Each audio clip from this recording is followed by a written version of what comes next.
Yesterday, millions of Americans headed to the polls to cast their vote for who would become the next president of the United States. Do we believe in the promise of America? We will make America great again. It is now official. CNN projects that Donald Trump has been elected president, defeating Vice President Kamala Harris and making a political comeback unlike any in modern American politics.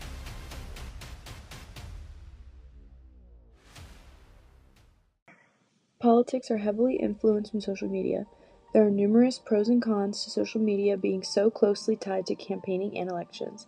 This was very clearly seen in the recent 2024 presidential election. Social media provides factual information to further the candidate's support, lets people engage with candidates, and allows everyone's voices to be heard. But it can also spread fake or misleading news, which can then lead to misinformation, creates hate speech, as well as harassment from those with opposite beliefs as you. Many people are heavily influenced by social media in general, so one would assume that when it comes to politics, they are still being heavily influenced by what they are seeing.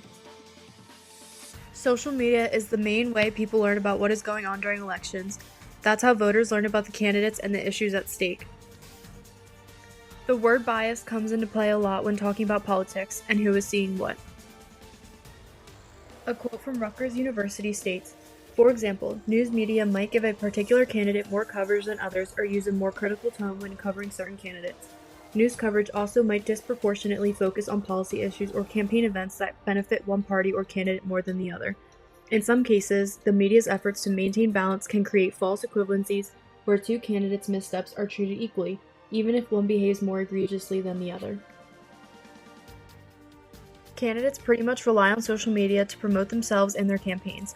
Both major candidates in the 2024 presidential election were heavily on social media, using tons of platforms such as Instagram, Twitter, TikTok, etc. This boosted their platforms and brought on so much attention, which then affects election turnout. The more support candidates receive, the more likely they will receive a higher amount of votes.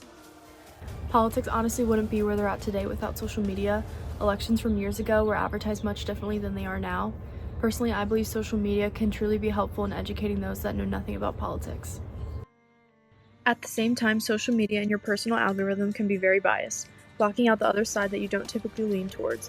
This can make people become very closed-minded, which is never good when it comes to politics. Many celebrities were actively posting about the 2024 election more than any other. This is super important in any election since celebrities have such a big platform to speak on. Most of the time, their fans look up to them and what they have to say. This makes what they say and post have a huge impact on those viewing it. Celebrities would even appear at the candidates' rallies to show more support towards them. It's very important for those with big followings to endorse a certain candidate, but to also explain why they support them and what they stand for. In terms of shifting this culture, celebrities are uniquely positioned to empower everyday Americans. Online voter registration and poll worker volunteer rates were found to increase when a celebrity promoted them. Our algorithms ultimately determine what we see on social media. This can lead to very one-sided perspectives and views on certain issues, which can then lead to closed-minded beliefs as a whole. This way of thinking has no positives when it comes to changing our world. I think we must get away from this issue and open up to other viewpoints around us. Only believing what you see on your side of social media is a huge negative in the eyes of politics. It's important to look at all sides and then decide for yourself what is the most accurate information. We have to do better as a society and open our eyes to everything going on around us. If not, we will continue to be a divided country.